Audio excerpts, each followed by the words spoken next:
The paper on the kitchen table was a piece of a half-torn receipt. It said, "We're traveling for 5 days, Mom. Good luck."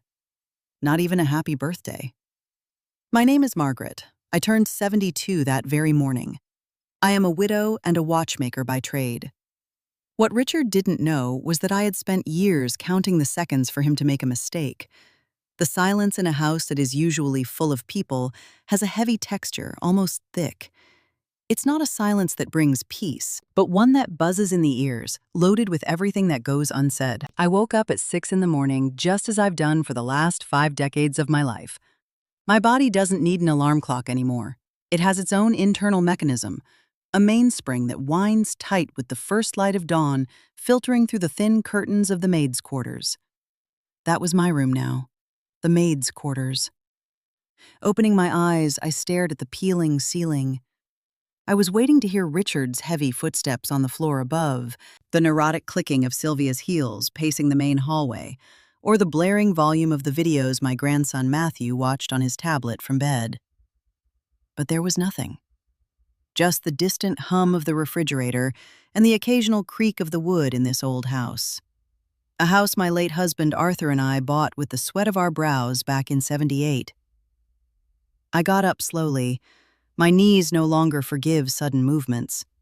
I put on my gray wool robe, slipped into my worn slippers, and opened my bedroom door. The hallway was pitch black. I walked toward the kitchen, dragging my feet a little across the cold tiles. When I flicked on the fluorescent light, the sterile glare bouncing off the stainless steel appliances Sylvia had insisted on buying actually hurt my eyes. Everything was immaculate. Not a single coffee mug in the sink, not a breadcrumb on the counter. The chairs were perfectly aligned. That was when I saw the scrap of paper. It was sitting dead center on the breakfast table, pinned down by the salt shaker, so no draft could blow it away. I stepped closer, picked it up, and read my son's rushed handwriting. "We're traveling for 5 days, Mom. Good luck." I read the note 3 times. I didn't feel the urge to cry. At 72, I've learned that tears are a waste of fluid and energy when you're dealing with someone else's stupidity. What I felt was an absolute clarity, cold and metallic. I analyzed the words. "We're traveling," plural, the 3 of them, 5 days. Taking advantage of the long weekend, probably heading to that coastal resort Sylvia had been talking about for weeks, whining about how desperately she needed a break from the stress of the house. And then that final phrase. Good luck. Good luck with what? With not starving to death with an empty fridge? Because I knew, without even opening it, that they hadn't bothered to buy groceries. I walked over to the refrigerator and pulled the handle. A half-empty carton of milk, a dried-out half of a lemon, and a jar of mustard. That was it. They knew exactly what day it was. Just 2 nights ago, over dinner, I had asked Richard if we could eat something together for my birthday. Without looking up from his phone, he had answered in that condescending tone he strictly reserves for me. "Sure, Mom. We'll pick something up and eat here. Don't worry." A lie. They were already packing their bags. They had already planned to leave while I slept, sneaking out like thieves in my own home, leaving me behind on the one day a family is supposed to celebrate that you're still breathing. They did it on purpose. It was a power play, a way of telling me without words that I didn't matter enough to alter their vacation plans. I pushed the fridge door shut gently. I didn't slam it. Explosive rage is for amateurs. Silent indignation is for those who plan to win the war. I went to the pantry, reached behind some old tin cans, and pulled out a small white cardboard box. Yesterday afternoon, sensing that Richard's promises were worth about as much as thin air, I walked 6 blocks to the neighborhood bakery and bought a lemon cake just for myself. A tiny cake for a single person. I hid it there because if Sylvia saw it in the fridge, she would have tossed it in the trash wearing that mask of fake medical concern she loves to put on. Margaret, sugar is poison for your joints. I'm telling you this for your own good. Everything they've stripped away from me over the last 5 years has always been for my own good. I set the cake on the table right next to my son's miserable note. I rummaged through the silverware drawer. I found a single, solitary candle left over from one of Matthew's birthdays and stuck it right in the center of the lemon icing. I took a box of matches, lit the candle, and sat down in the chair. I just sat there, staring at the little flickering flame. Contempt doesn't crash into you all at once. It's like dust in a watch's gears. It accumulates in silence until it brings the entire machine to a grinding halt. I watched the wax melt slowly dripping down onto the bright yellow of the cake. My mind drifted back 5 years to the day we buried Arthur. My husband was a good man, hardworking, honest, but with a very old-fashioned view of the world. When he died, the house suddenly felt colossal. I could feel the emptiness in every corner. Richard, who has always possessed a unique talent for disguising his greed as filial concern, came to see me a week after the funeral. He had a folder tucked under his arm and a rehearsed look of absolute gravity. "Mom, you can't stay in this big house all by yourself. It's dangerous. Sylvia and I talked, and we think the best thing is for us to move in with you. To take care of you, make sure you have everything you need. Plus, with the economy the way it is, it makes sense to save on our apartment rent and use that money to keep this property up." I was in mourning, I was vulnerable, and I was deeply tired. I said yes. It was the greatest miscalculation of my entire life. The invasion was gradual, methodical, relentless. First, it was the common areas. The antique furniture Arthur and I had hunted down in vintage shops was swapped out for minimalist sofas and glass tables, because according to Sylvia, my things gave off an old smell.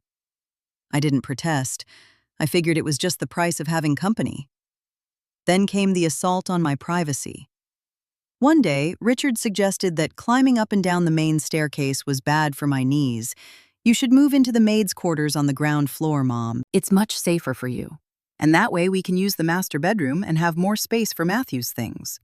They pulled me out of the bedroom I had shared with my husband for 40 years. They crammed me into a room with zero cross-ventilation, where a twin bed and a narrow closet barely fit. But the final blow, the one that showed me exactly who they were, happened 2 years ago, and it had to do with my work. I am a watchmaker. It's not a hobby, it's my trade. I learned it from my father when I was just a little girl. While other girls played with dolls, I was taking apart broken pocket watches and putting them back together, learning the infinite patience required to place a microscopic spring with precision tweezers. For decades, while Arthur worked at the factory, I repaired fine mechanical and automatic watches for the most exclusive jewelry stores downtown. I never needed to hang a sign on the door. The jewelry store owners knew who Margaret was, and they brought me the pieces their own technicians couldn't fix. I had my workshop set up in the sunroom overlooking the backyard. It was a space flooded with natural light, absolutely essential so I wouldn't strain my eyes. That's where I kept my tools, my specialized oils, my miniature lathes. It was my sanctuary. One afternoon, I came back from the grocery store and found my workbench dismantled. Sylvia was sweeping the sunroom floor while Richard carried my boxes down to the basement. "What are you doing?" I asked, feeling my stomach drop. Sylvia leaned on the broom, wiping the sweat from her forehead. "Margaret, me, can't have all these dangerous tools and jars of chemical solvents sitting around where Matthew can reach them. He's growing up. He brings friends over. This sunroom is perfect for setting up a playroom for them." "That is my workspace," I told her, keeping my voice dead level, even though I was boiling inside. Richard appeared in the basement doorway, dusting off his hands. "Mom, let's be realistic. You barely work anymore. You live off Dad's pension. Those little watches you fix every now and then are just a hobby. We set up a table for you down in the basement. You'll be quiet down there, and you won't bother anyone." Sylvia chimed in with the comment that would become her favorite catchphrase for the rest of my days in that house. "Besides, Margaret, just accept it. You're out of sync. You're too slow picking up your things. The world moves at a different speed now. You live in the past. Out of sync." That was the phrase she used. Out of phase, obsolete. I didn't argue. I didn't scream. I watched them carry 40 years of my professional life down into a damp basement where natural light was nothing but a memory. I swallowed the humiliation. I let them think they had won, and I followed them down the stairs, just to make sure they didn't break anything. What neither Richard nor Sylvia, nor even my late Arthur knew, was that those little watches I fixed as a hobby had generated an income far, far greater than the factory pension. Money I never touched for our daily household expenses, because Arthur was a proud man, who insisted on being the primary provider. Money I had quietly deposited over decades into financial instruments under my own name, managed with absolute discretion. Richard thought he owned the world because when Arthur died, the will named him the administrator of his father's estate. Richard automatically assumed that the house and the joint bank accounts were all that existed. I never corrected him. I let him pay the water and power bills. I let him strut around the house like a feudal lord. I let them treat me like a financial burden. I blew out the candle on my lemon cake. The thin trail of gray smoke drifted up toward the fluorescent light and vanished. I cut a small piece, brought it to my mouth, and tasted the tartness of the lemon mixed with the sweetness of the sugar. It was delicious. I ate it slowly, chewing every single bite in the absolute silence of the kitchen. I finished my slice. I picked up the plate and dropped it in the sink. I didn't wash it. I walked over to the basement door. I unlocked it, flicked on the bare bulb hanging from the ceiling, and walked down the wooden steps that groaned under my weight. The smell of dampness and confinement greeted me, mixed with the metallic scent of brass and watchmaker's oil. I walked over to my workbench, shoved into a corner against the stone wall. I turned on the small, articulated lamp over the table. Its white, concentrated beam illuminated my green cutting mat. There, resting dead center, was my most prized tool. I picked it up. It was my brass-rimmed watchmaker's loop. The brass had lost its original shine decades ago, darkened by the oils of my skin and the constant rubbing of my eyebrow, molding itself perfectly to the socket of my right eye. I put the loop on, locking it in place with a slight twitch of my facial muscles. Instantly, the basement disappeared. The outside world faded away. My vision narrowed down to a perfect circle of magnified clarity. A universe where the microscopic took on colossal proportions, where flaws invisible to the naked eye revealed themselves as mountains and craters. On the table, completely disassembled, lay a vintage Swiss chronograph I was cleaning. I stared at the scattered gears, the escape wheel, the pallet fork, the mainspring. A watch is a miracle of cooperative physics. Every single piece, no matter how tiny, serves a critical function. If the smallest cog loses a single tooth, or if it gathers a fraction of a millimeter of dust, the whole system fails. The watch loses time. It falls out of sync. Richard and Sylvia actually believed I was a broken gear, a useless piece they could just push to the side without the machinery of their lives suffering any consequences. What they didn't understand is that I was the mainspring. I was the piece holding the tension of the entire structure. And today, exactly on my 72nd birthday, the mainspring had decided to snap. I took the brass loop off and slipped it into the pocket of my robe. I looked at the small wall calendar hanging right in front of me. My son had gifted me 5 days. 5 days of absence. 5 days with no interference, no passive-aggressive questions, no having to hide in my own home. For an impatient person, 5 days is nothing. For a watchmaker, 5 days is 120 hours, 7,200 minutes, 432,000 seconds. It is an eternity. It is more than enough time to completely dismantle an entire life, scrub the rotten parts clean, and reassemble the mechanism inside a brand new case. I turned off the basement light and walked back up the stairs. This time my knees didn't hurt. There was a razor-sharp purpose in every step I took. I walked straight into what was now Richard and Sylvia's bedroom, my old bedroom. The door was shut but not locked. I walked in. The heavy scent of my daughter-in-law's expensive perfume and cheap aftershave choked the air. The bed was unmade, clothes tossed carelessly over a chair. They didn't even bother to tidy up before leaving on vacation. I walked over to the massive walk-in closet that Arthur had built with his own 2 hands. I didn't touch anything of value. I had zero interest in her designer jewelry or Richard's vulgar smartwatches.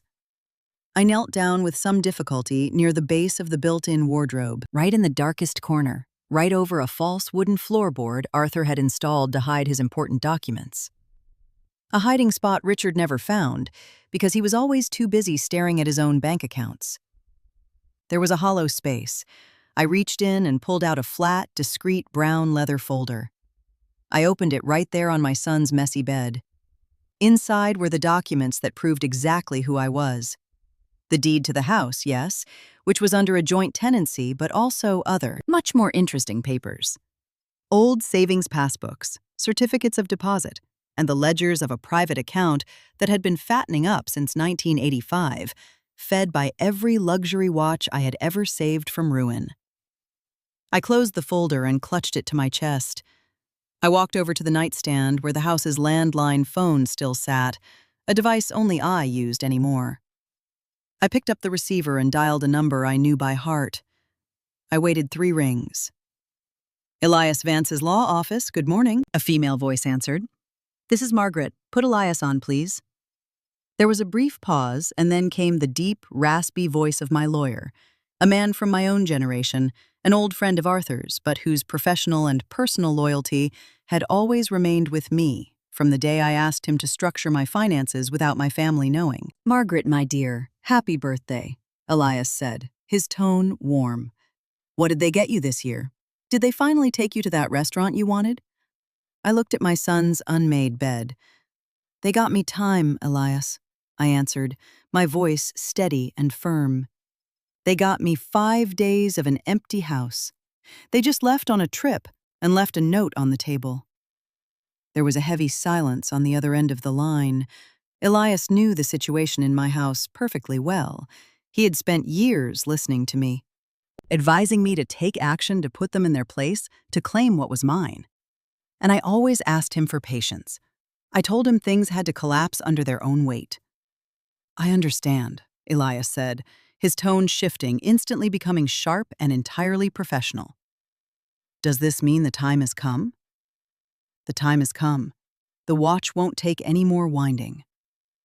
"All right, what do you need?" "I need to see you in an hour at your office. Have all the paperwork we reviewed in December ready and call my bank branch manager. Tell him I'm heading there today to get the transfers and the cashier's checks we talked about ready." "I'll have it all ready, Margaret. I'll be waiting." I hung up the phone. I went to my tiny maid's room. I pulled a small suitcase out from under the bed, a simple black canvas carry-on. I started packing clothes. 3 full outfits, underwear, my most comfortable shoes, my toiletry bag with my medications. I wasn't packing for a vacation. I was packing to never come back. Then I went down to the basement one last time. I grabbed a padded metal box and packed my essential tools, my anti-magnetic titanium tweezers, my precision screwdrivers, my oils, and my brass loop, which I tucked carefully into the inside pocket of my wool coat. The heavy tools and the lathes would stay down there. I'd just buy new ones. I had more than enough money to buy the whole damn factory if I wanted to. I zipped up the suitcase, put on my coat, and walked down the hallway toward the front door. I stopped for a second in front of the full-length mirror in the foyer. I saw a 72-year-old woman with pure white hair pulled back into a severe bun, a face carved by the lines of time, but with a perfectly straight back. There was no fragility in the image the glass reflected back at me. There was only a glacial determination. I walked through the kitchen one last time. Richard's note was still there, pinned by the salt shaker. "We're traveling for 5 days, Mom. Good luck." I reached into my pocket, pulled out a pen, and right beneath his rushed handwriting, I wrote something in my own firm, clear script. I grabbed my suitcase by the retractable handle, opened the front door, and stepped out onto the street. The morning air was crisp.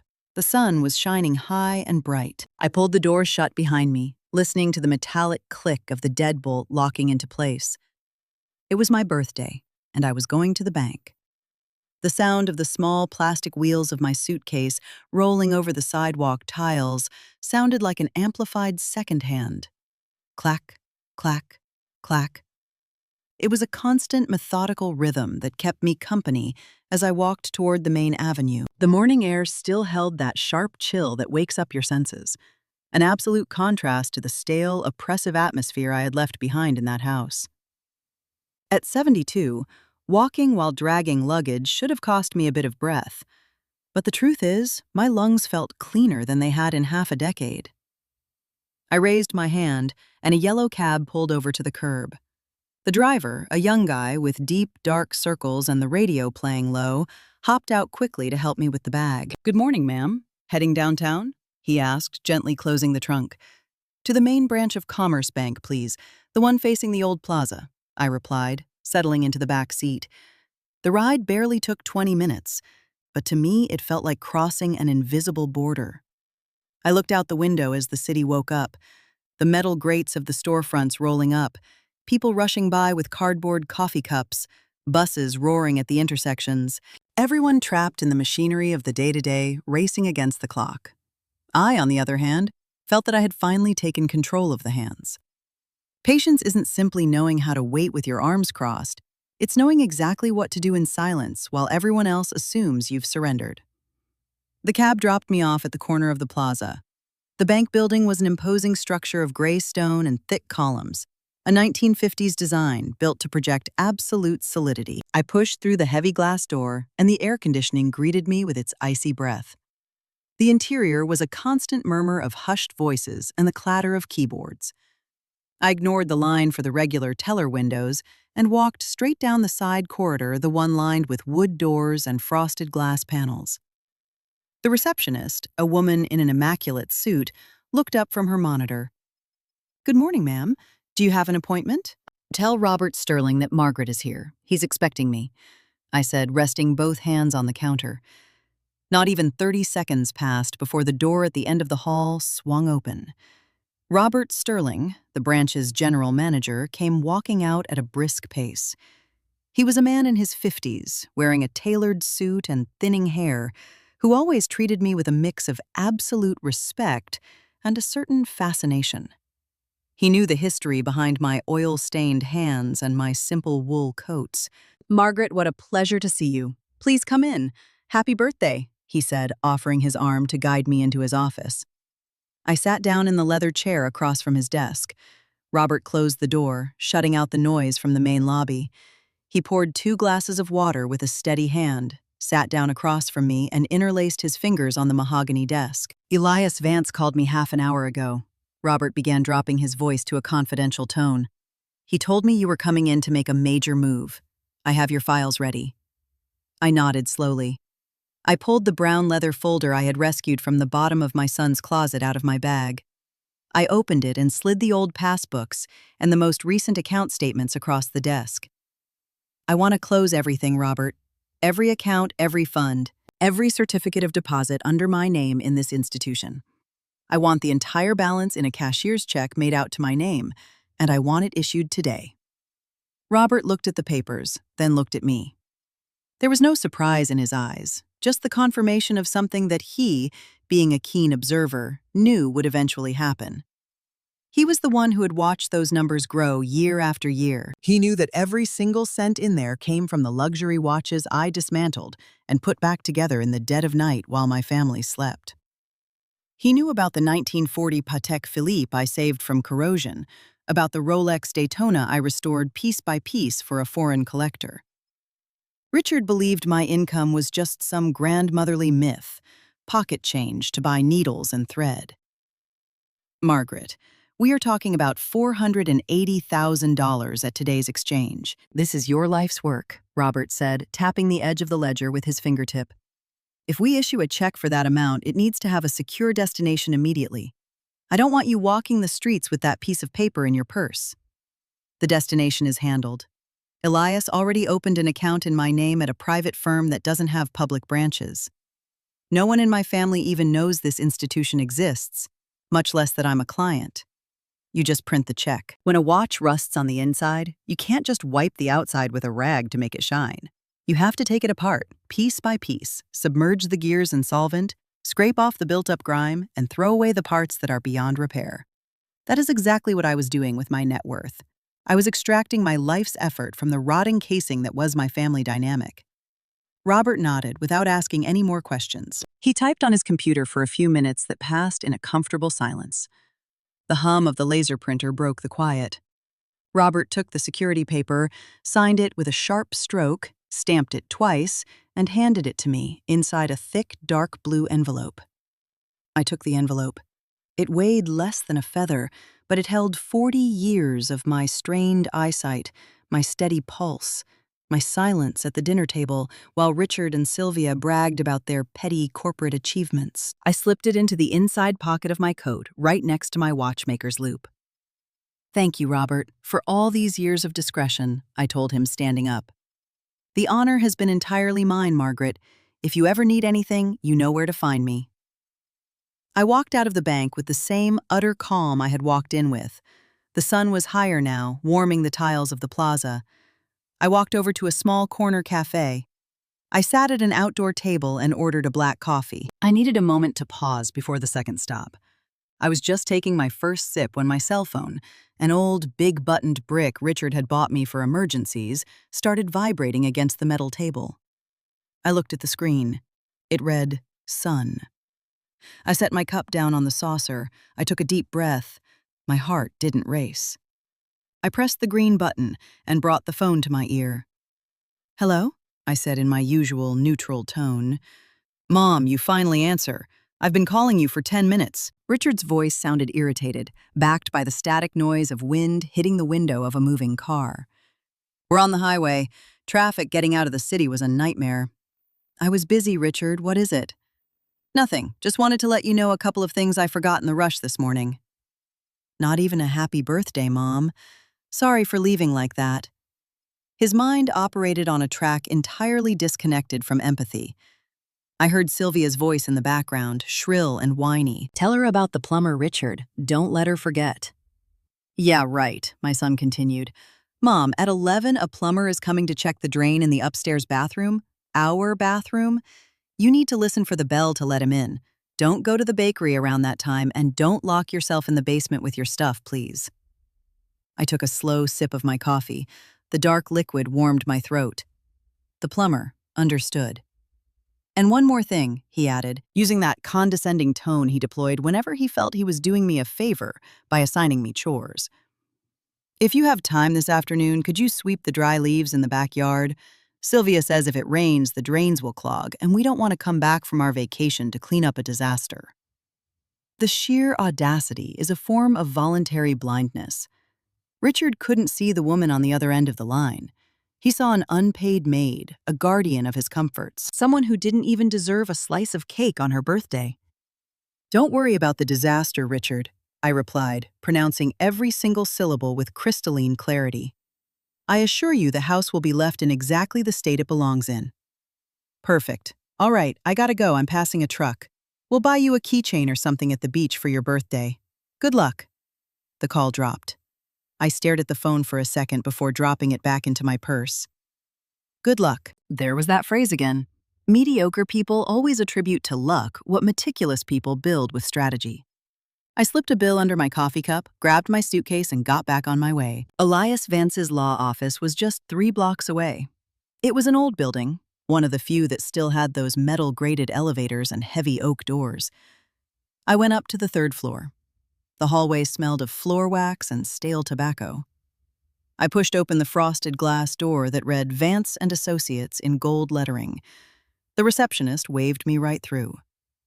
Elias was standing by his office window looking down at the street. When I walked in, he turned. He was a tall man, with broad shoulders just beginning to stoop with age, a gray mustache, and sharp eyes that never missed a detail. He walked over, took me by the shoulders, and kissed my cheek. 72, Margaret, and you look more solid than a lot of my 40-year-old clients, he said, offering me the leather armchair across from his desk, which was buried under yellow legal pads. I don't have time to look fragile, Elias. Do you have what I asked for? Elias sat down heavily in his swivel chair, steepled his fingers, and nodded. I have everything. But before you sign anything, I want you to fully understand what we're doing, Margaret. I know you know the situation, but it's my duty to say it out loud. I'm listening. Elias pulled a thick document from one of the folders. It was a certified copy of the deed to my house. When Arthur died, Richard assumed control because Arthur had signed a general administrative power of attorney over to him a year prior, when he started feeling sick. That document allowed your son to pay taxes, handle city permits, and managed the checking account where the pension was deposited. Richard, in his infinite ignorance and arrogance, confused administering with inheriting. Elias paused, tapping the paper with his index finger. This house was bought under a joint tenancy where you and Arthur owned equal shares, but Arthur's will the one I drafted, and that Richard never bothered to read in full because legal jargon bored him, had a very clear clause. Upon his death, his half passed automatically to you. You are the 100% owner of the property, Margaret. Richard doesn't have a single brick to his name. Legally speaking, he is your guest. An overextended house guest. I nodded. I knew that. Arthur and I had decided it that way to protect me. What we never imagined was that the threat would come from our own son. And the administrative power Richard holds, I prompted, is just wet paper. If you decide it is, Elias finished, it gets canceled with your signature. The second you put your name on this document right here, Richard loses any legal authority over the house, the bills, everything. I want to sign it right now. Elias slid the document toward me and offered his fountain pen. I took the pen. The cold metal felt heavy and entirely correct in my hand. I signed with confident strokes. My pulse didn't flutter. It was the exact same steadiness I used to drop a microscopic gear onto its axis. Done, Elias said, pulling the paper back. Now the next step. You have 5 days before they come back. What do you want to do with the house? Do you want me to initiate a formal eviction process? It takes time, but it's airtight. I shook my head. A formal process meant notices, screaming matches at the front door, Sylvia making a scene for the whole neighborhood, and Richard using my grandson Matthew as an emotional human shield. I wasn't going to give them that stage. I am not going to fight in court for a house that is already mine, Elias. I am taking my space back today. I want you to hire a moving company you trust, the kind that packs everything fast and doesn't ask questions. And I need a locksmith. Elias raised an eyebrow, a half smile peeking out from under his mustache. Are you throwing them out on the street? I'm not a monster, Elias. I'm a fair woman. Tell the movers to pack absolutely every single belonging of Richard's, Sylvia's, and the boys. Their clothes, their minimalist furniture, their toys, their televisions, everything they bought. Tell them not to touch a single piece of my antique furniture or my tools in the basement. I want them to take all their boxes to a rental storage unit on the outskirts of the city. Pay the first month's rent for the unit in advance. They'll have 30 days to figure out where to put their things. And you're going to stay in the house alone? No, the house is contaminated with their arrogance. It's going to take time to air out. I'm going to a downtown hotel, a nice one. The suitcase I have with me holds what I need. The house will remain locked, empty, deadbolted. You and I will have the new keys. When they get back from their little 5-day getaway looking for the maid to wash their beach clothes, they're going to find a door that won't open and a note from you taped to the wood. Elias let out a dry, raspy laugh that echoed off the wood-paneled walls of the office. It was the laugh of a man who had watched me get trampled for 5 years and was finally seeing the scales balance. Good God, Margaret, you are surgical. Arthur always said you had the coldest mind he'd ever known. Arthur was a romantic. I'm a watchmaker, Elias. If a part doesn't work, you pull it out. We spent the next hour ironing out the details. Elias made 3 phone calls. One to a moving company that promised to be at my house by 1 p.m.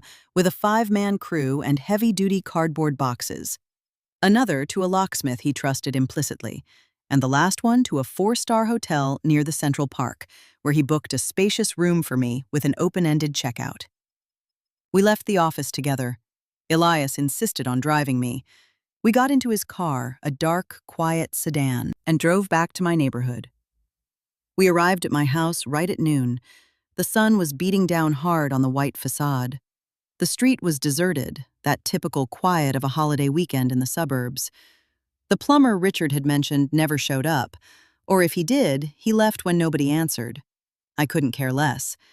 The locksmith, a burly guy wearing a tool vest, was already waiting for us on the porch steps. Afternoon, counselor, ma'am, the locksmith greeted us, standing up and pulling a drill from his kit. Go ahead, Ray. Change the locks on the front door, the back patio door, and the garage door. Put in those maximum security cylinders you brought, Elias ordered. I stood on the sidewalk, leaning on the handle of my suitcase, watching. The locksmith walked up the steps, wedged the drill bit straight into the center of the old lock, and squeezed the trigger. The high-pitched scream of metal chewing through metal ripped through the quiet street. Golden shavings rained down on the welcome mat Sylvia had bought, one that read "Home Sweet Home" in ridiculous cursive script. I watched the old cylinder give way, watched the locksmith yank it out with pliers and toss it into the bottom of his toolbox. The cylinder that Richard and Sylvia's keys had turned with total impunity for 5 years simply ceased to exist. A few minutes later, the moving truck rounded the corner and parked in front of the house. 5 guys wearing back braces walked down the ramp, carrying rolls of bubble wrap and flattened boxes.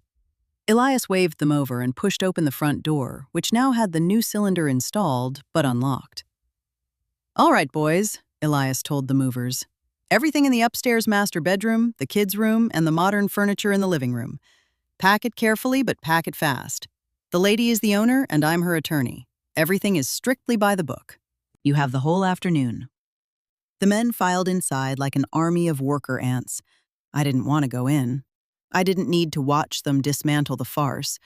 I stayed outside, feeling the sun on my face. Elias walked over and handed me a set of heavy, shiny, freshly cut keys. "Here is your total control." I squeezed the keys in my fist. The jagged edges of the metal dug slightly into my palm, a tiny grounding pain that anchored me to the present, to the undeniable reality of what I had just done. The mechanism was in motion. The gears were turning in my favor, relentless and completely silent. Right at that moment, Richard and Sylvia were lying on some beach towel, drinking something cold, complaining about the price of seafood, truly believing they owned the world. They didn't have the slightest clue that their world had just been disassembled and packed into cardboard boxes. I looked at Elias and patted his arm gently. "Take me to the hotel, Elias. I have a check to lock in a safe, and a birthday cake I finally want to finish celebrating." I turned my back to the house, rolled my small black canvas suitcase toward my lawyer's car, and didn't look back. The sound of the wheels on the asphalt no longer sounded like a second hand ticking away the weight. It sounded like reclaimed time. The move was made. There was no going back. The hotel lobby smelled of fresh lilies and beeswax. It was a subtle, elegant aroma engineered specifically to soothe to tell anyone walking through those heavy revolving glass doors that in here, the outside world with all its rushing and noise couldn't hurt them. I walked down the thick carpet of the hallway, pulling my suitcase. The wheels barely made a sound here, muffled by the dense fabric covering the floor. Walking beside me was a young bellhop in a crisp uniform, who had offered to take my bag with a genuine smile. He didn't look at me with pity. He didn't treat me with that chewed-up condescension young people usually reserve for women with white hair. He treated me like a guest, like a person who occupies a space in the world by her own right. We reached the door to the room on the 7th floor. The boy swiped the key card, pushed open the solid wood door, and flicked on the lights. I walked in behind him. The room was massive. It had a floor-to-ceiling window showcasing the city sprawling under the midday light, a boiling pot of streets and buildings that looked completely harmless from up here. There was an enormous bed in the center with taut white sheets, a dark wood desk, and 2 reading chairs by the window. The boy set my suitcase on the metal rack at the foot of the bed. I opened my purse, pulled out a bill, and handed it to him. He thanked me with a slight bow of his head and stepped out, closing the door with a soft, definitive click.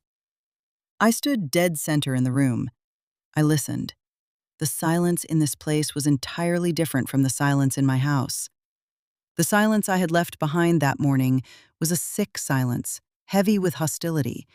The silence of people who bite their tongues because they're planning their next strike or because they're deliberately ignoring you. This silence, however, was clean. It was the silence of absolute privacy. No one was going to open that door without knocking.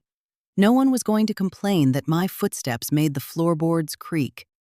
No one was going to tell me my presence was in the way. I walked over to the built-in closet. When I opened it, I found the digital safe bolted to the back wall. I pulled the dark blue envelope Robert Sterling had given me at the bank from my coat. Inside was the cashier's check for $480,000. My life's work. The fruit of my early mornings, my strained eyes, my steady hands. I slid it into the safe, punched in a 4-digit code, pushed the small steel door shut, and made sure it locked. Only then, when the mechanism clicked into place and the green light flashed, did I feel my knees start to shake. It wasn't fear. It was the sudden collapse of a structure that had been bearing an unnatural weight for far too long. The adrenaline of the morning, which had kept me sharp and precise in the lawyer's office and out on the sidewalk while the locks were drilled, evaporated in a flash. I let myself fall back onto the edge of the massive bed. The mattress gave way with a softness that almost made me cry. My bed in the maid's quarters, the one Richard and Sylvia had assigned me, was a narrow cot with a blown-out mattress that dug its springs into my ribs every time I rolled over. They used to say a firm mattress was good for an old person's posture. I kicked off my shoes and felt the thick carpet against my bare feet. I lay back, staring at the smooth white ceiling, free of a single water stain. I closed my eyes and took a deep breath. The air conditioning hummed barely a whisper of white noise. I slept. I don't know for how long. I slept with the heaviness of a stone dropping to the bottom of a well. No dreams, no tossing, no keeping one ear trained on the door, waiting to hear my grandson crying or my daughter-in-law screaming. When I woke up, the light pouring through the window was no longer golden, but a deep, bruised blue. Night had fallen. The entire city was lit up. I sat up on the bed, feeling a strange lightness in my neck. I turned on the nightstand lamp and reached for the room service menu resting on the table. I opened it. For the last 5 years, my diet had been dictated by Sylvia. She controlled the kitchen with an iron fist and a hypocrisy dressed up as medical concern. "Margaret, red meat inflames your joints," she would say, sliding a microscopic piece of unseasoned boiled chicken onto my plate, while Richard sawed into a juicy steak right across from me. "Margaret, wine is terrible for your blood pressure," she would decree, snatching the bottle off the table, even though my blood pressure had always been perfect. And she was the one downing 3 glasses a night just to tolerate her own husband. I picked up the phone receiver and dialed the hotel restaurant. "Good evening, I'd like to order dinner for room 704, I said, my voice steady. "I want a steak, medium rare, with roasted potatoes and a lot of butter. And a glass of red wine, the best you pour by the glass. Actually, no, bring me the whole bottle. And a slice of chocolate cake for dessert." I hung up. Half an hour later, a waiter wheeled a room service cart draped in white linen and silver flatware right into my room. He parked it by the window. He lifted the cloches, letting the aromatic steam of the freshly seared meat escape, uncorked the wine, and quietly slipped out. I sat at the table. I cut the first piece of steak. The juices bled into the potatoes. I brought it to my mouth.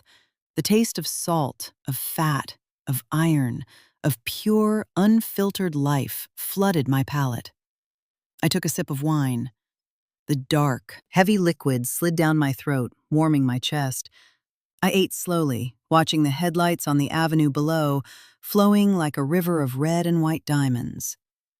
I finished dinner, rested my silverware on the empty plate, and reached into my coat pocket.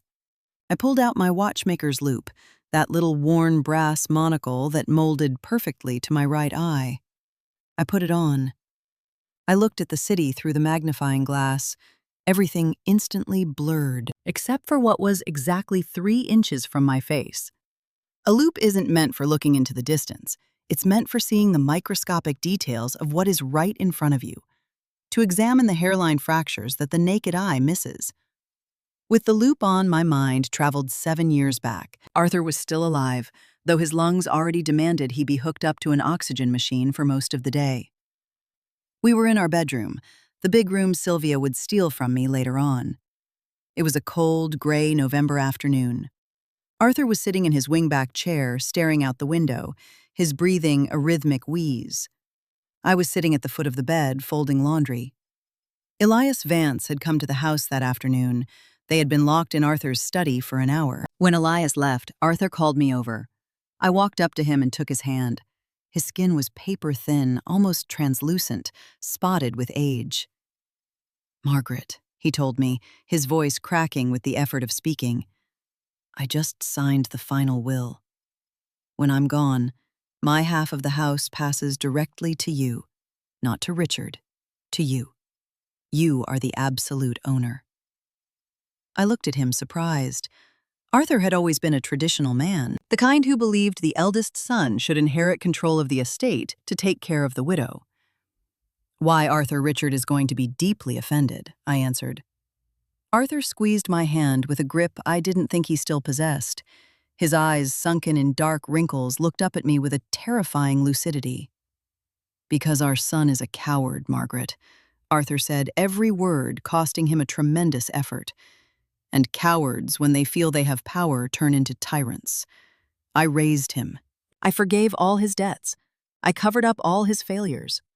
When he stole money from the factory register in his 20s to pay for his stupidities, I covered for him. I thought I was protecting him, but I was just rotting him from the inside out. If I leave him half of this house, he's going to corner you. He's going to suffocate you until you hand over what's yours. Do not trust him. I'm begging you. Protect yourself from our own blood." That was the last moment of true honesty I shared with my husband before the disease shut down his mind. Arthur knew exactly what kind of monster we had raised. His will wasn't an act of administration.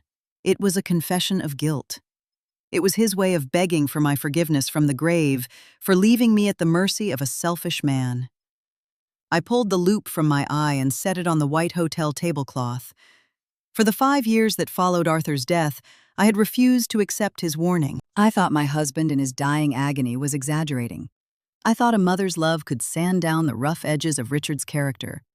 That if I yielded, if I let him manage the checking accounts, if I welcomed Sylvia into my home, their gratitude would eventually soften them. I acted like a rookie watchmaker, genuinely believing a warped gear can be straightened out with nothing but patience and good intentions. But warped gears don't straighten out. If you leave them inside the machine, they eventually shred the healthy pieces around them to pieces. I turned off the hotel room light and went to sleep for the second time that day. The next 3 days passed in a routine I invented for myself. A routine of absolute freedom that gave me vertigo at first, but quickly became as natural as breathing. On the morning of the second day, I left the hotel and took a cab to an address Elias had given me. It wasn't a traditional bank. It was a discreet office on the 20th floor of a glass high-rise in the financial district. An elegantly dressed woman my own age received me. There were no lines, no incomprehensible forms. Elias had already paved the way.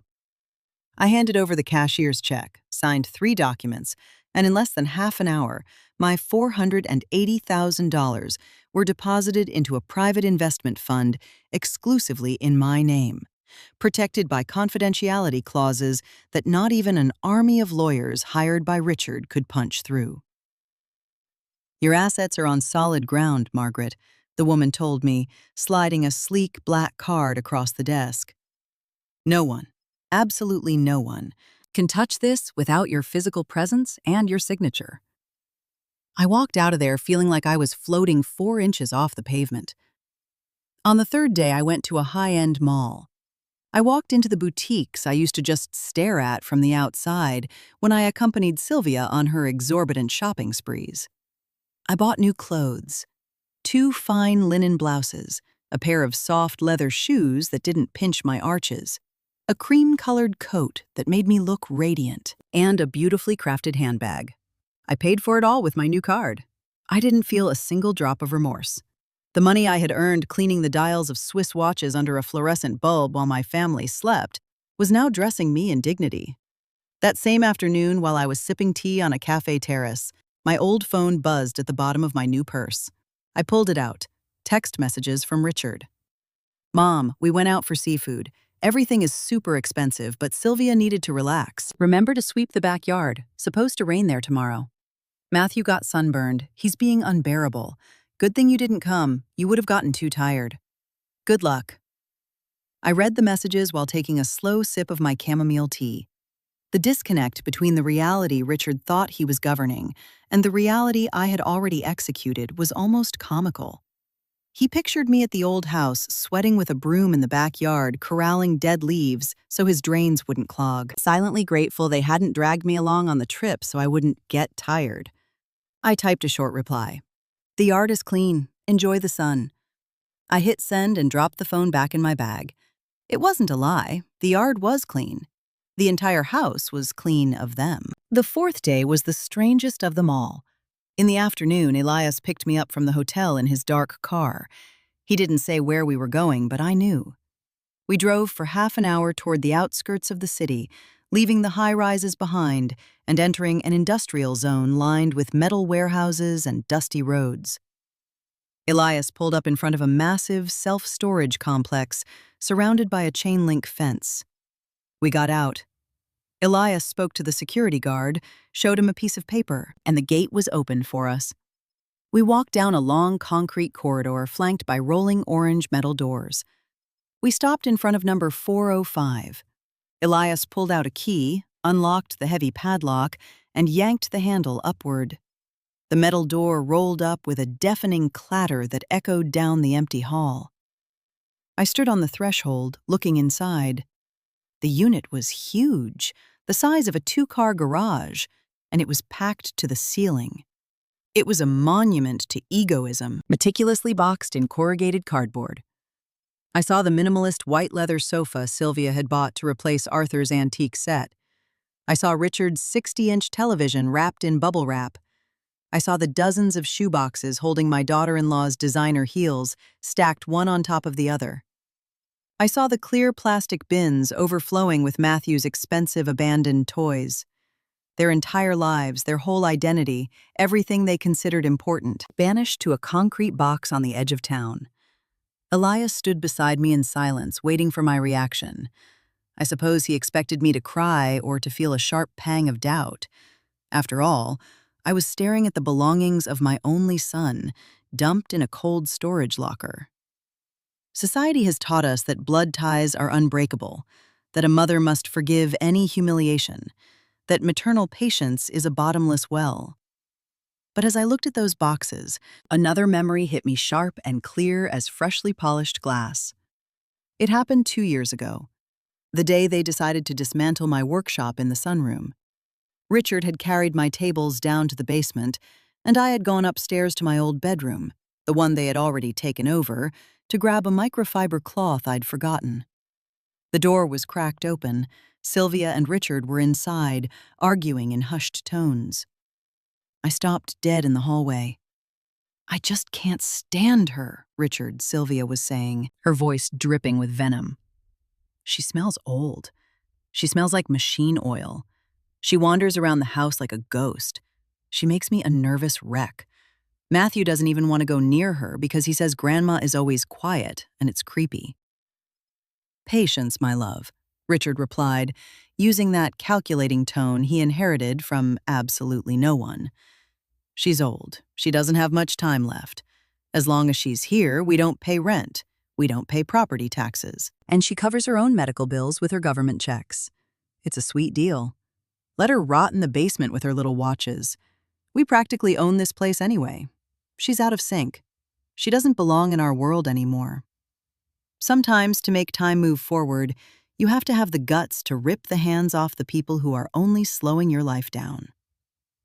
In that exact moment, standing in the hallway of my own home, something inside me snapped clean in two. It wasn't a painful tear. It was a mechanical click, like when the mainspring of a watch gives out from too much tension. From that second on, Richard ceased to be my son. He became a hostile tenant, a parasite I would tolerate only until I had the strength and the strategy to surgically extract him without causing damage to myself. Guilt is a slow poison you drink every single day, naively hoping the other person is the one who dies. And I refused to die poisoned by the memory of a son who only existed in my imagination. Standing in front of storage unit 405, I looked at Elias. "The movers did a good job," I said, my voice dead level. Elias looked at me, stunned by my coldness, and then he smiled, a smile of profound respect. "Everything is inventoried, Margaret. The first month's rent is paid in your name. They have 30 days to get their things out of here. If they don't, the storage company has the right to auction the contents. That is their problem now, I replied. Close the door, Elias. It's getting cold. Elias pulled the metal door down. The crash echoed again. He snapped the padlock shut, handed me the key, and we walked back to the car. The drive back to the hotel was spent in comfortable silence. The mechanism was tuned. The old parts had been removed, cleaned, and stored. Now all that was left was to wind the watch and let time do its work. And time arrived on the morning of the 5th day. I woke up early in my hotel bed. The sun was beating down hard on the city. I ordered a light breakfast. I took a hot shower without anyone pounding on the door, demanding I hurry up, and I got dressed in my new clothes. I sat in the armchair by the window with a cup of coffee in my hand, and I waited. At 11 in the morning, my old phone resting on the bed rang with a sharp, shrill tone. It wasn't a text, it was a call. I walked over to the bed and looked at the screen. The word son flashed hysterically. I didn't answer right away. I let it ring. 1, 2, 3, 4 rings. The call dropped. Silence returned to the room for a split second, but instantly the device started vibrating again, inching across the white bedspread from the sheer insistence. I knew exactly what was happening at that precise moment. I pictured them pulling up to our street in their car, exhausted from the drive, sunburned and complaining. I pictured Richard getting out of the driver's seat, stretching, telling Matthew to grab his backpack. I pictured Sylvia walking up to the front door, dragging a beach bag, pulling her keys from her purse, sliding the metal key into the old lock. I pictured the exact moment the key refused to turn, the instant of confusion, the shoving against the door, the discovery of the note taped to the wood, printed on the letterhead of Vance and Associates, informing them that the property had been secured by its rightful owner and that their belongings were sitting in an industrial storage unit 12 miles away. The phone on the bed stopped ringing. The screen went dark, but 5 seconds later it lit up again. This time it was Elias's number. I picked up the phone and answered. Margaret. Elias's voice was tense, but there was an unmistakable undercurrent of satisfaction. Tell me, Elias. Mrs. Higgins, your neighbor across the street, just called me. She says Richard's car is parked in your driveway. She says Sylvia is pounding on the front door with her bare fists, and Richard is screaming on the sidewalk, kicking the trash cans. The spectacle has begun. Let them scream, I said, looking out the window at the city skyline. Screaming doesn't open locked doors. They're going to try to contact you, Margaret. They probably already are. I looked at the old phone in my hand. I knew it would ring again any second. I know. Elias, I am ready. I hung up, sat back down in the armchair, crossed my legs, and took a sip of my coffee. The liquid was warm, sweet, perfect. And then the phone started vibrating in my lap again. It wasn't my son's name flashing this time. It was a number I didn't have saved in my contacts, but one I recognized instantly. It was Sylvia's cell phone. The clock had struck the exact hour, and for the first time in 5 years, I had all the time in the world to decide exactly when to answer. The phone vibrated in my lap with the frantic insistence of a trapped insect. I stared at the screen. Sylvia's number kept flashing, illuminating the glass with a cold light. I let it ring until the device was just about to give up, and at the very last second, I answered.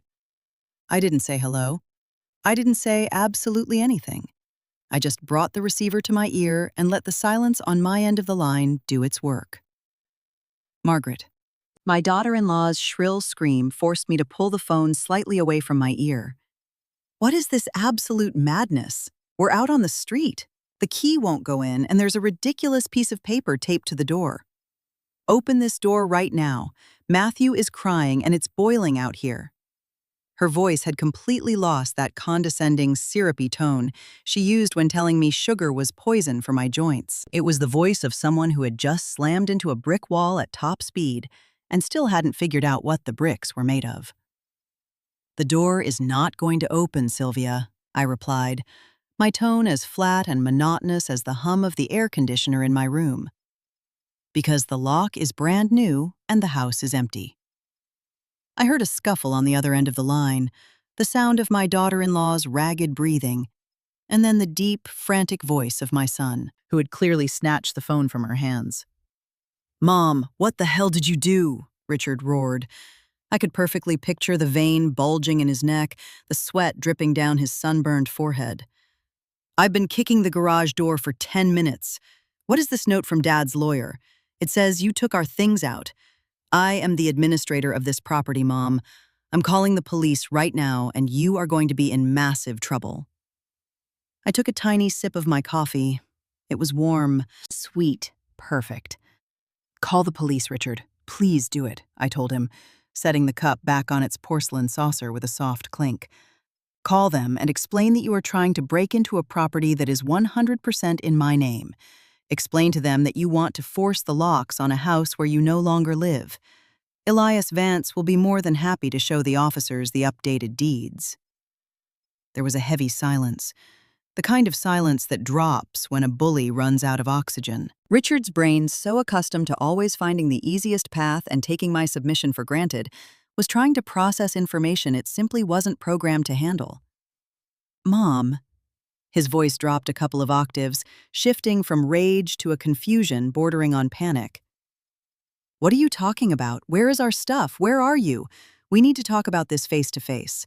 This is a misunderstanding. You're confused." Confused. Another one of their favorite words. They always tried to pathologize my decisions, so they wouldn't have to take responsibility for their own. I am not confused in the slightest. I am at the bar of the Grand Majestic Hotel downtown. You have exactly 1 hour to get here if you want the key to the place where I left your boxes. If you arrive in 61 minutes, I will go up to my room and you'll have to figure out on your own which storage unit on the outskirts of the city your 60-inch TV is sleeping in. I ended the call. I didn't jab the red button in anger. I slid my finger across the screen with the exact same smoothness I used to snap the cover of a freshly repaired pocket watch shut. I got up from the armchair and walked over to the large, full-length mirror by the bathroom door. The woman staring back at me was not the hunched old lady who swept the backyard in a frayed robe. I was wearing my crisp new linen blouse and the soft leather shoes that didn't pinch my feet. My white hair was pulled back in a tight, flawless bun. I reached into the pocket of my dress pants and traced the brass edge of my watchmaker's loop. Feeling that small, cold object against my fingertips was my anchor. It was the physical proof that everything about to happen was something I had earned with my own 2 hands. I left the room and took the elevator down to the ground floor. The bar at the Grand Majestic was a space designed to drown out the miseries of the outside world. It had dim golden lighting that bounced off the mahogany wall panels and the crystal glasses behind the bar. There was jazz music playing just low enough to allow for conversation, but loud enough to guarantee privacy for every table. The floor was covered in a carpet so thick it swallowed the sound of footsteps. It was the exact opposite of the neighborhood spectacles Sylvia and Richard were so used to staging. I picked a round table in a secluded corner near a window facing the avenue shielded by a large potted palm. A waiter in a white jacket approached immediately. "Good afternoon, ma'am. What can I get you?" "A glass of sparkling water with ice and lemon, please. And don't bring me the check until I ask for it. I'm expecting 2 people, but I don't think they'll be staying long." The waiter nodded and quietly withdrew. I sat with my back perfectly straight, resting my hands on the cold marble tabletop. Mourning a living son is a strange, desolate process. When you bury someone, you cry for what was and what will never be again. But when you decide to cut the cord with a son who still breathes, walks, and talks, what you mourn is the illusion. You cry for the person you thought you raised, for the little boy who once held your hand, and you have to force yourself to look at the selfish stranger he has become without trying to justify him. Richard had emptied my house of memories, cornered my life in a damp basement, and treated my dignity like an old rag. I had already wept for him in silence for 5 years. I had no tears left, only an absolute glacial clarity. It took them 45 minutes to show up. I watched them walk through the revolving doors of the lobby, and the contrast was so brutal, I almost felt sorry for them. Almost. Richard was wearing wrinkled linen shorts and a short-sleeved shirt unbuttoned at the chest, his skin bright red and glowing from sunburn. Sylvia was walking beside him, dragging her feet in beach sandals, wearing a sundress that revealed patches of poorly rubbed-in sunscreen on her shoulders. They were both sweating. They both had their eyes wide open, scanning the luxurious lobby with a mix of fury and disorientation. They looked like two castaways who had just been spat out by the ocean into the middle of a gala. I raised a hand slowly. Richard spotted me and marched toward my table with heavy strides, Sylvia hot on his heels. When they reached me, Richard stood there, planting both hands on the marble table, trying to use his size to intimidate me. His eyes were bloodshot. "What the hell is wrong with your head, Mom?" he hissed, lowering his voice only because a couple of businessmen at the next table shot him a disapproving look. We left Matthew in the car with the AC running because I didn't want him to see his grandmother having a senile dementia attack. "Give us the keys to the house right now. The joke is over." I pointed to the two empty chairs across from me. "Sit down or turn around and walk out the way you came. Your choice." Sylvia let out a scoff of pure indignation, crossed her arms over her chest, and dropped into one of the chairs with a huff. Richard clenched his jaw, but the sheer authority in my voice left him no choice. He sat down heavily next to his wife. "Are you sick, Margaret?" Sylvia started shooting me a glare loaded with pure venom. "We leave you alone for 5 days, and you lose your mind. Changing the locks, throwing our things out.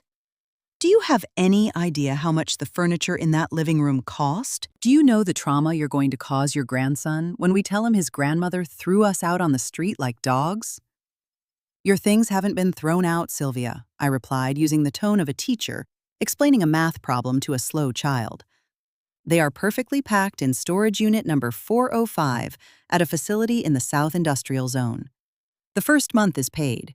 You have 30 days to find a rental apartment and take them."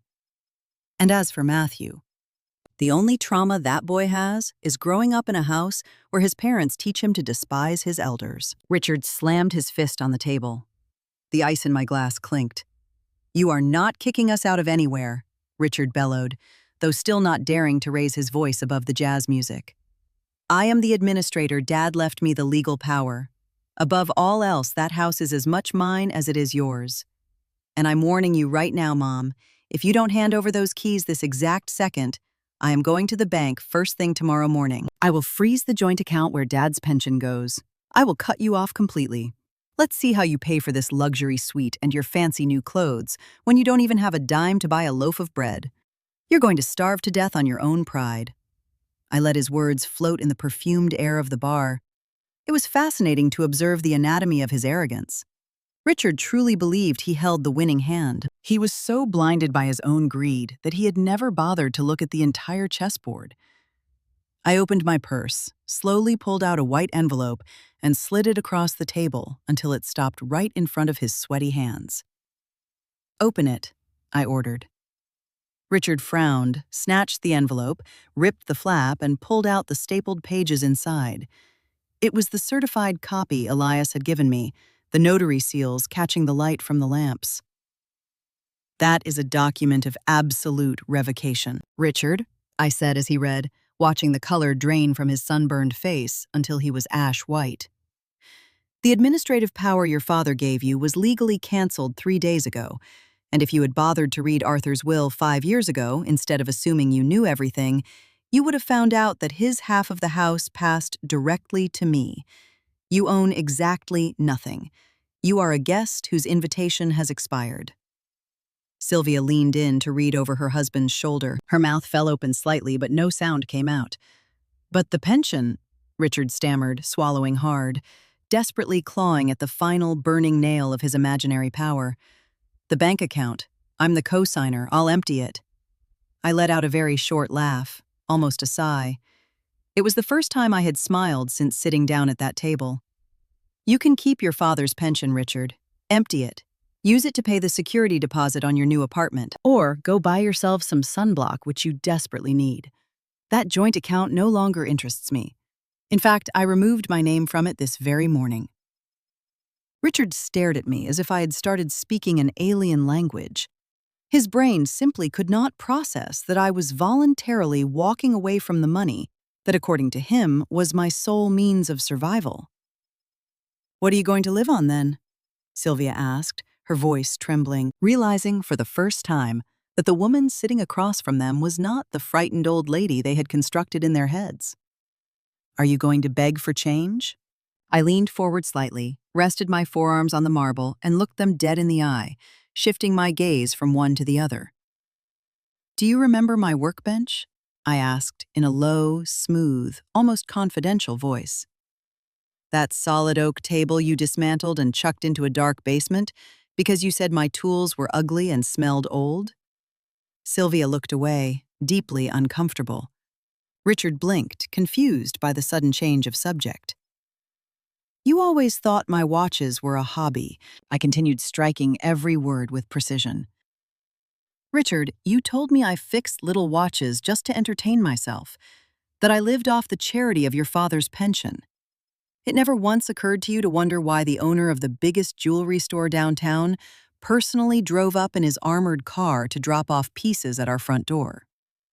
You never once wondered what it costs to restore the internal mechanism of a 1940 Patek Philippe or to scrub the rust out of a collector's Rolex Daytona." The silence at the table became absolute. Even the background jazz seemed to fade away. "I worked every single day of my life, Richard. While you were stealing from your father's factory register in your 20s to pay off your debts, I was assembling microscopic gears until my eyes bled. While Sylvia was buying minimalist furniture on credit just to make me feel like I didn't fit in my own home, I was cashing checks in my own name and depositing them into financial instruments that you, in your infinite ignorance, didn't even know existed." Richard opened his mouth to speak, but he couldn't find any air. His hands, still gripping the legal document, began to tremble slightly. "I went to the bank on my birthday," I said, and I pronounced the next figure with a clarity that cut straight through the air. "I withdrew all my money from that institution. $480,000, Richard. $480,000 in liquid cash, which is now locked down in a private investment fund that requires my physical presence and my signature to move a single cent." I watched the physical impact of my words hit them. It was as if I had swung a hammer straight into the center of their chests. Sylvia let out a choked gasp and covered her mouth with her hand. Richard slumped down in his chair, his shoulders collapsing, all his arrogance evaporating in a fraction of a second. The number bounced around inside their heads, $480,000. A fortune that had been sitting right under their roof, sleeping in the very basement they had designated as my dungeon. "You told me I was out of sync, Sylvia," I said, turning my head to look directly at my daughter-in-law, whose eyes were now welling up with tears of pure frustration. "That was the exact phrase you used when you tossed my life into the basement. Out of sync, out of phase, too slow." I pulled the small brass loop out of my pocket and placed it on the table, right dead center between the three of us. The worn metal gleamed under the golden light of the lamp. In watchmaking, when a gear is out of phase, it destroys the entire watch from the inside out. I explained with the patience of a teacher speaking to students who had just failed the year. "You were right, Sylvia. There was a timing issue in that house, but it wasn't me. It was you two. You were moving so fast toward ruin, so desperate to trample over me just to feel important, that you didn't realize I was the mainspring. I was the one holding the tension. And the spring just snapped. Now you are the ones who are out of the watch. You are loose pieces that no longer fit into my life." Richard dropped the papers onto the table. His face was a mask of absolute despair.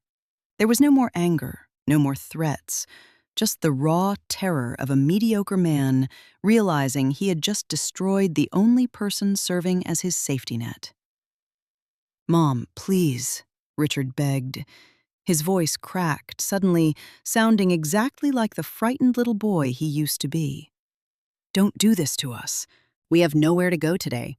We don't have the money to pay for a hotel or a deposit on a new rental. We blew all our cash on the trip thinking we were coming back home. We are your family." Sylvia clung to that word like a drowning sailor to a rotten plank. "Margaret, think of Matthew," my daughter-in-law whimpered, reaching her hand across the table to try and touch mine, but I pulled away before she made contact. "Matthew adores you. He's your blood, your grandson. You can't leave a child out on the street. Don't be cruel." Emotional manipulation. The absolute last resort of a coward when brute force fails. Using a child as a human shield so you don't have to face the consequences of your own actions. "Do not use my grandson to cover up your own misery," I replied, my voice turning to ice. "You have a car. You have the credit card Sylvia uses to buy shoes. Go to a cheap motel. Go stay with Sylvia's parents. Figure your lives out, like the fiercely independent adults you boasted about being while you were stealing my oxygen." I reached into my purse one last time. I pulled out a small, rough metal key with an orange plastic tag that had the number 405 written on it in black marker. I dropped it right on top of the legal document. "That is the key to the storage unit holding your lives," I said, standing up. Smoothing out my linen blouse, I felt a lightness in my chest I hadn't experienced since Arthur died. "You have 29 days starting today to get your things out before they auction them off." Richard looked up at me from below, defeated, small, completely insignificant. "And what are you going to do?" he muttered, barely finding his voice. "Are you going to sit in that massive house all alone and bitter until you die?" I looked down at him from my new height. Pity finally made an appearance, but it was brief and entirely sterile. "What I do with my properties and my time, Richard, is no longer any of your business. But I will promise you one thing. I will never be alone again. Because the worst kind of loneliness is the kind you feel when you're surrounded by people, just waiting for you to stop breathing so they can take your shoes." I turned around without waiting for an answer. I walked across the thick carpet of the hotel bar toward the exit. I didn't look back. I didn't need to. The silence I left at that table was more deafening than any scream. I raised my hand, signaled the waiter to charge the check to my room, and walked through the glass lobby doors out into the street. The late afternoon sun bathed the city in a warm orange light. The air was clean.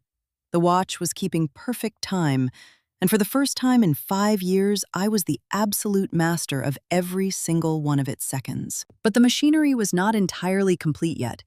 There was one final piece left to clean. A house to empty of ghosts, and a whole life to truly begin living. The walk back from the bar to my room passed in the sort of conscious daydream. My feet moved across the thick carpet of the hotel hallways, but I felt like I was floating, suddenly stripped of a dead weight I had carried for 5 years. I stepped into the room, pushed the solid wood door shut, and leaned back against it for a long time. I didn't turn on the lights. The only illumination came from the floor-to-ceiling window, filtering the orange glow of the sunset as it fell over the glass buildings of the city. I kicked off my new leather shoes, walked barefoot to the center of the room, and just stood there, breathing. The air conditioner hummed with that soothing monotony found only in places where absolutely nothing is demanded of you. I had fully expected guilt to ambush me. Society trains us for that. They teach us from the time we are little girls that a mother's love is a bottomless pit of sacrifice, that a good woman must always turn the other cheek, swallow dirt, and smile just to keep the family together, even when that family is eating her alive from the inside. Guilt is a debt society invents for mothers so they can pay for the vile choices their children decide to make. But standing there in the twilight, I searched for guilt in my chest, and I couldn't find it. In its place, I found a massive, clean, and silent space. It was the exact same perfect silence that falls right after you drop the final gear of a Swiss watch into place, and before you wind it, you pause just to admire the mechanical harmony of the pieces. Everything was exactly where it belonged. Richard and Sylvia had finally crashed headfirst into the stone wall of reality, a wall they had built brick by brick with their own arrogance. I had simply stepped out of the way, just in time to avoid being crushed by the collapse. I slept straight through that night. 10 uninterrupted hours of deep sleep, without dreams, without jumping at sudden noises. There were no footsteps on the floor above me, no doors slamming shut in a huff. There was no demanding wail from my grandson Matthew, crying for someone to turn on his tablet at 3 in the morning. I woke up with the sun hitting my face dead on. I stretched out in the massive bed, and for the first time in half a decade, I realized my joints weren't popping with the lingering resentment of a cold basement. I spent 2 full weeks living at the hotel. I needed that transition time, a decompression chamber between the war I had just fought and the peace I was about to build. During those 14 days, Elias Vance handled the residual bureaucracy. He called me on a Tuesday morning to inform me that Richard, in an act of pure blind desperation, had tried to show up at the bank with his old administrative power of attorney to demand my funds be frozen. Robert Sterling, the manager, had invited him into his office, poured him a glass of water, and slid the notarized copy of the revocation across the desk, accompanied by a highly polite warning about the legal consequences of attempting to defraud a financial institution with an invalidated document. Richard had been escorted out of the branch by 2 security guards, screaming obscenities into the air. It was my son's final attempt to cling to a ghost. From that day forward, the silence on his end was absolute.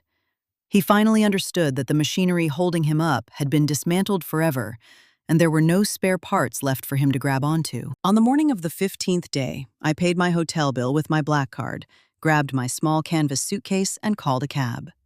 I gave the driver the address to my house, my real house. The car dropped me off at the front gate. The morning sun lit up the white facade. There were no cars parked in the driveway. There were no cheap plastic toys scattered across the lawn. I slid the new, heavy, jagged key into the front door lock and turned it. The mechanism gave way with a metallic snap that sounded exactly like a welcome home. When I pushed the front door open, a gust of stale air hit my face. It was the smell of confinement, a sickly mix of the overpowering sweet perfume Sylvia pumped through her electric diffusers and the dust that had settled over 2 weeks of absolute stillness. I dropped my suitcase in the foyer and started my first task. I walked through the entire ground floor, throwing open every window, every glass pane, every door that led outside. I let the crisp morning cross breeze sweep through the hallways. I went into the kitchen, grabbed a heavy-duty black trash bag, and started throwing away everything they had left behind that the movers didn't classify as furniture. I trashed the perfume diffusers. I trashed the stack of fashion magazines on the coffee table. I trashed the ridiculous magnets stuck to the fridge. Then I walked upstairs to what used to be my bedroom, the one I had shared with Arthur, the one I had been exiled from. The movers had taken Richard's massive modern bed, his dressers, and his mirrors. The room was completely empty. I stood in the center, closed my eyes, and remembered exactly how the furniture was laid out 5 years ago. That same afternoon, I hired 2 teenage boys from the neighborhood, Mrs. Higgins' sons from across the street.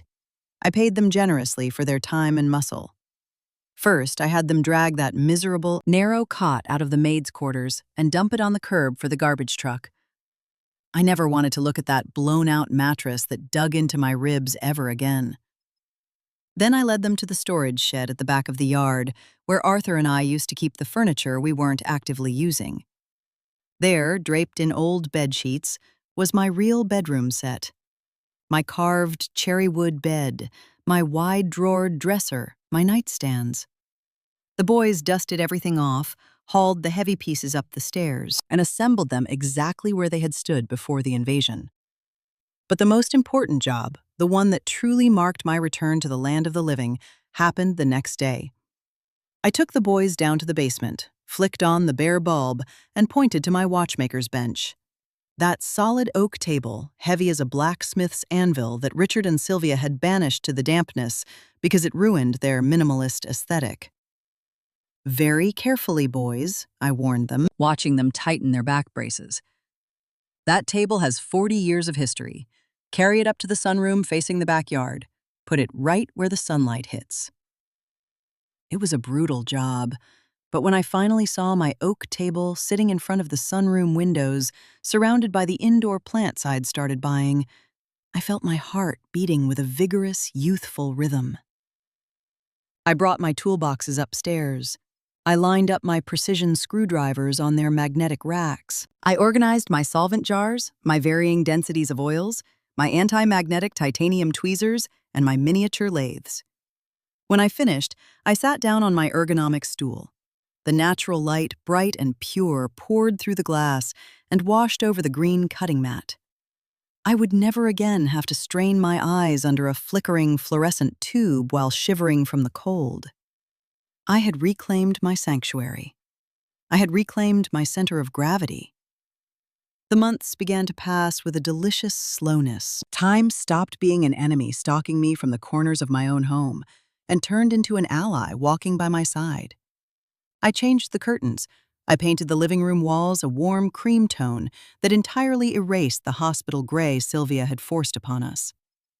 I started cooking whatever the hell I wanted. I made slow-simmered stews that filled the house with the scent of rosemary, garlic, and red wine. I poured myself generous glasses of wine at night and read in Arthur's wingback chair, listening to old vinyl records without anyone telling me to turn the volume down because the kid was sleeping. Roughly 6 months after my birthday, I got a visitor. I was in the sunroom adjusting the hairspring on an antique pocket watch when the front doorbell rang. I took off my brass loop, set it on the table, and went to answer. It was Elias Vance. He was wearing his usual gray suit, but his tie was loosened, and he had a manila folder tucked under his arm. "Margaret, my dear, you look absolutely radiant," he said, kissing my cheek. As he walked in, his eyes swept over the foyer and the open living room, taking in the warmth, the cleanliness, the total absence of tension in the air. "This house finally smells like you again." "Come in, Elias. I'll make you some real coffee. Not that instant garbage my tenants used to drink." We sat in the kitchen.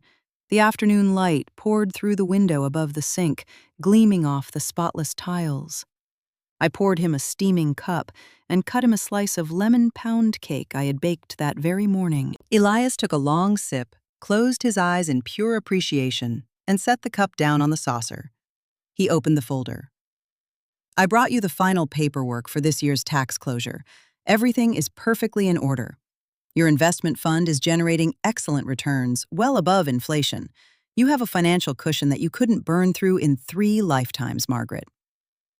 "I don't intend to touch the principal, Elias. I'm living like a queen, just on the yields. Besides, I've started taking commissions again." Elias smiled and shook his head, continuously amazed by my work ethic. "You are incorrigible. You could be taking luxury cruises around the Mediterranean, but you'd rather sit here taking apart little machines." "Cruises bore me. Machinery fascinates me. In a watch, if something goes wrong, you know exactly who to blame. The rules are clear." Elias leaned back in his chair.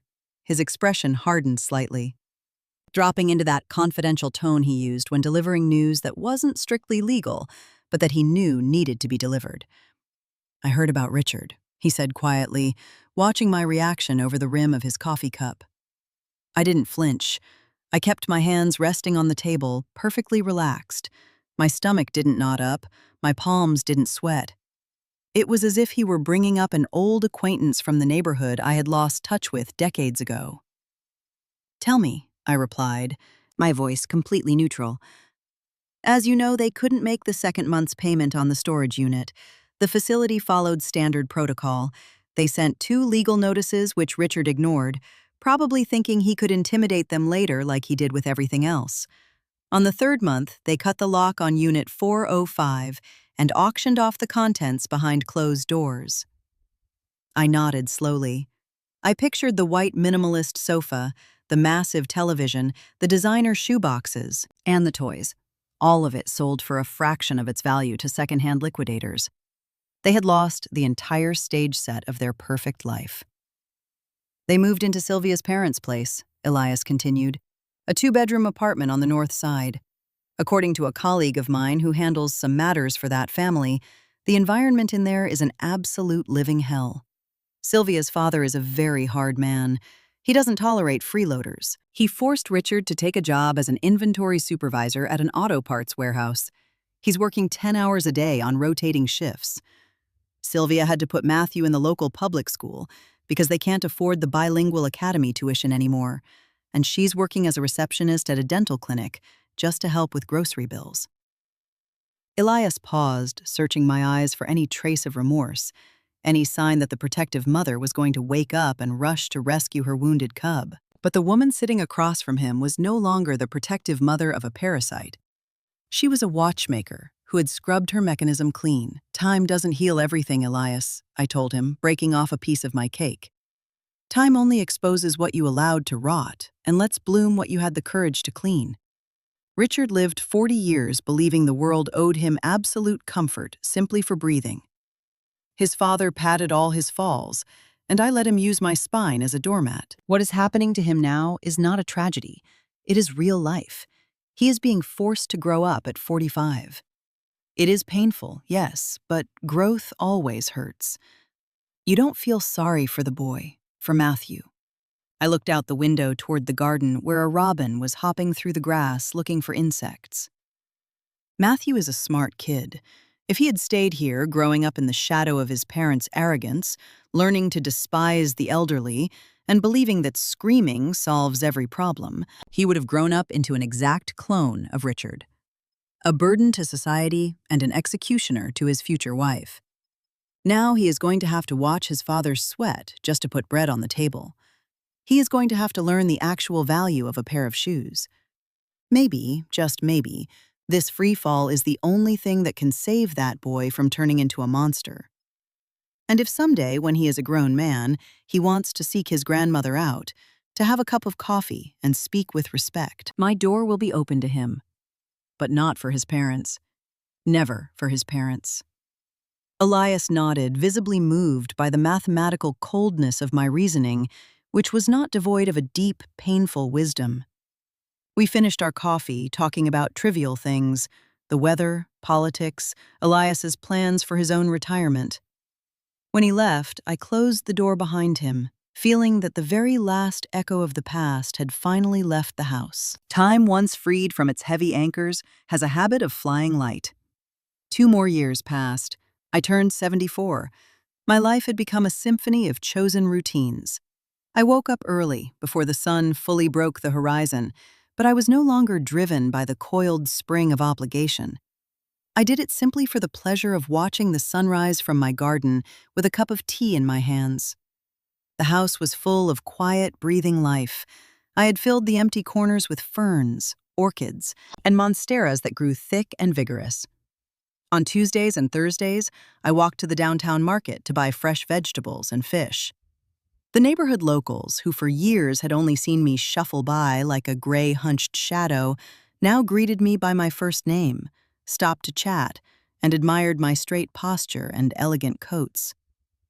Professionally, my reputation had reached an almost mythical status within the small, hermetic circle of high-end watch collectors in the region. Without the pressure of having to hide my work and lacking any financial need to accept just any commission, I became exquisitely selective. I only took on restoration pieces that posed a true intellectual challenge. It was a late October afternoon. Autumn had painted the trees on my street a deep copper red. I was sitting in the sunroom working on the most complex piece that had crossed my desk in a decade. A private collector had brought me an original Breguet pocket watch, manufactured in the mid-19th century. It was an absolute masterpiece of human engineering, encased in finely engraved solid gold, with a white enamel dial that hid a minute repeater and a perpetual calendar movement underneath. The watch had been locked inside a basement safe for 50 years, and the original oil had coagulated, turning into a thick glue that had completely paralyzed the heart of the machine. The owner told me 3 young watchmakers in the capital had refused the job, terrified of breaking irreplaceable components. I had been immersed in its repair for 3 weeks. I had disassembled the watch down to its most microscopic component, 284 pieces laid out across my green mat, in an order that only my brain comprehended. I had submerged every gear, every blued steel screw, every brass bridge into ultrasonic baths of specialized solvents. I had polished the pivots with pegwood to restore their mirror finish. That afternoon, I was executing the final assembly. I put on my watchmaker's loop, the old worn brass monocle that hugged the socket of my right eye like a second skin. I flicked on the articulated lamp, aiming the beam of white light directly onto the main plate of the watch. With my titanium tweezers, I picked up the pallet fork, a piece shaped like a microscopic ship's anchor, no bigger than the head of a pin, responsible for regulating the escape of energy. I held my breath. At 74, my pulse was as steady as carved marble. I dropped the pallet fork into its exact place, ensuring the ruby pallets meshed perfectly with the teeth of the escape wheel. Then I picked up the most critical piece, the balance wheel and its hairspring. It is the regulating organ, the lungs, the piece that dictates the rhythm of time. I lowered it slowly onto the central axis. I tightened the minuscule bridge screw to secure it. I picked up an oiler needle and deposited a microscopic drop of synthetic oil the size of a dust mote onto the friction rubies. With a tiny screwdriver, I gave the crown 3 turns to wind the mainspring. I sat completely frozen, watching through the magnifying glass. For one infinite second, nothing happened. The machine was dead. And then, as if a ghost had just breathed over the metals, the balance wheel gave a slight twitch. Then another. And suddenly, it caught. It began to oscillate left and right, fast, constant, frantic, and flawless. The pallet fork started biting the teeth of the escape wheel, producing that magical sound, that crystalline, rapid tick, tick, tick, that is the absolute heartbeat of an inanimate object coming back to life. I pulled the brass loop from my eye and leaned back on my stool, letting out the breath I didn't realize I was holding. A wide, deep, entirely genuine smile spread across my face. The watch was resurrected. I had scrubbed away decades of neglect. I had removed the filth that paralyzed it, and now it ran with the exact same precision it had the day its creator assembled it over a century ago. People believe that forgiving means forgetting, that love requires tolerating corrosion. In watchmaking, forgiving an assembly error or tolerating a rusted gear means the entire machine is doomed to fail. You have to rip it out by the root, scrape the grime away without an ounce of mercy, or the whole watch stops dead. I had simply applied the golden rule of my trade to my own existence. I turned off the lathe light, stood up from the workbench, and walked to the kitchen to make some tea. While I waited for the water to boil in the kettle, I pulled open the top silverware drawer. There, tucked beneath the wooden organizer where I kept the spoons, was a small picture frame I had bought at the mall shortly after reclaiming my house. I pulled the frame out and set it on the counter. It didn't hold a photo of any family member. There were no pictures of weddings or baptisms or bygone birthdays. Pressed flat behind the glass, perfectly centered, was the scrap of paper. The half-torn piece of a receipt I had found sitting on the kitchen table on the morning I turned 72. Richard's rushed, arrogant handwriting was still there, completely unaltered. "We're traveling for 5 days, Mom. Good luck." And right beneath it, written in my own firm, rounded, and relentless script, was the response that had changed absolutely everything. "Luck is for those who don't know how to count time." I stared at the framed paper. It no longer caused me pain or anger, or even a sense of irony. It only brought out the same quiet respect a sailor feels for the compass that guided them out of a hurricane. That miserable scrap of paper had been the detonator of my freedom. It had been the exact drop of excess tension required to snap the mainspring of my tolerance. If Richard hadn't been so incredibly cruel as to leave me that note on my birthday, I might have kept enduring the humiliation for another year, maybe 2. Waiting for a change that was never going to come, slowly fading away in a damp basement until I turned to dust. But they pushed me right off the edge of the abyss, completely ignorant of the fact that after a lifetime of assembling highly complex mechanisms, I knew exactly how to build myself a pair of wings on the way down. The kettle whistled on the stove. The high pitch sliced through the peaceful silence of the house. I tucked the frame back into the back of the drawer, right where it belonged, serving as an invisible reminder of what I would never, ever allow again. I poured myself a cup of green tea, felt the heat of the steam against my face, and walked slowly back toward the sunroom. The sun was beginning to set, casting long, deep purple shadows across the garden. I sat down on my stool in front of the oak table. I listened to the perfect, constant ticking of the freshly repaired Breguet watch beating away on the green mat, marking the seconds of a life that finally belonged entirely to me. At 74, I had discovered that time is not something that simply runs out. It is the exact raw material you use to forge your own dignity. Please note that the story shared today is intended strictly for educational and inspirational purposes. Margaret's journey is a profound reminder that our lives are intricate masterpieces, and we are the sole watchmakers entrusted with their care. Often in the name of love or societal expectations, we allow others to dismantle our boundaries, quietly enduring disrespect, while hoping our patience will somehow change them. But true patience is not passive suffering. It is the quiet, meticulous preparation for reclaiming our own dignity. We learn from Margaret that biological ties do not grant anyone the right to abuse our kindness or erase our identity. True humanistic value lies in compassion, but compassion must always begin with oneself, because a broken mainspring cannot keep time for anyone else. Applying this to our daily lives means having the profound courage to identify the rusted gears in our own environments, the toxic relationships, the ungrateful demands, the misplaced guilt, and removing them without apology. It teaches us that setting boundaries is not an act of cruelty, but a supreme act of self-preservation and self-respect. As we grow older, society may try to push us into the shadows, making us feel obsolete or out of sync with the rushing world. Yet our worth is not measured by our speed, but by our precision, our wisdom, and the quiet strength we build over decades. We must stop mourning the illusion of people who constantly hurt us and start celebrating the reality of our own resilience. When we dare to clean the mechanism of our lives, casting out the noise of arrogance and entitlement, we make room for peace, true independence, and a life that ticks to our own beautiful rhythm. You are never too old to take back the hands of your own clock and start living entirely for yourself. From my perspective, Margaret's story resonates as a powerful testament to the enduring strength of the human spirit. It profoundly challenges the toxic narrative that parents, especially mothers, must sacrifice their dignity on the altar of unconditional family love. True love should uplift us, not bury us in damp basements of humiliation and neglect. I see her watchmaking not just as a profession, but as a brilliant metaphor for healing and setting boundaries. Every time she cleans a rusted gear, she teaches us that we too must scrub away the toxicity we have absorbed from others. We often mistake endurance for virtue, drinking poison daily while hoping the abusive person magically changes. Margaret's ultimate awakening shows us that true wisdom is knowing exactly when to let the mainspring snap.